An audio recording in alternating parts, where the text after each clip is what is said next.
देखिए, भारतीय जनता पार्टी अपनी स्थापना के समय से एक स्पष्ट लक्ष्य को लेकर के और एक स्पष्ट मार्ग से, सुनिश्चित मार्ग पर चलते हुए भारत को विश्व के शक्तिशाली, समर्थ, संपन्न देशों की श्रृंखला में खड़ा करने के नियत से, उद्देश्य से स्थापित किया गया राजनीतिक दल है। और पिछले इस 1980 से लेकर के अब तक के यात्रा काल में भारतीय जनता पार्टी ने फर्श से लेकर के अर्श तक पहुंचने में कार्यकर्ताओं की शक्ति, उनके परिश्रम, उनके पुरुषार्थ के आधार पर कामयाबी प्राप्त की है। आज भारतीय जनता पार्टी विश्व का सबसे बड़ा राजनीतिक दल तो है ही, लेकिन देश में लगातार तीसरी बार आदरणीय नरेंद्र मोदी जी के नेतृत्व में प्रचंड बहुमत के साथ सरकार चलाने वाला संगठन भी है। भारतीय जनता पार्टी के कार्यकर्ताओं ने जो संकल्पबद्ध होकर के जिस ऊर्जा के साथ में परिश्रम किया है, और पुरानी पीढ़ी के उन कार्यकर्ताओं ने जिन्होंने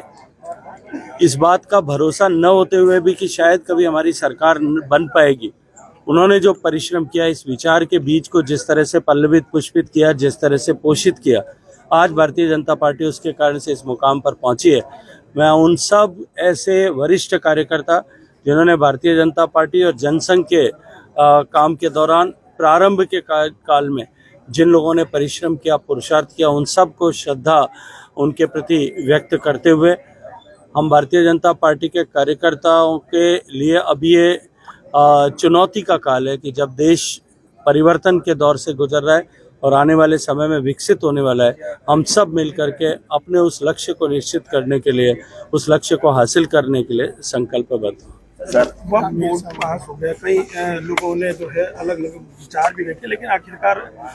दोनों देश के गरीब मुसलमान के ऊपर जिस तरह का अन्याय हो रहा था, उसमें पारदर्शिता के साथ में न्याय मिल सके, एक नए युग का सूत्रपात वक्फ बिल के पास होने के साथ में हुआ है। लाखों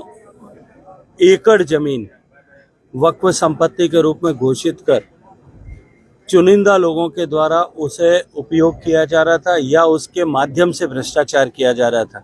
गरीब मुसलमान के हित में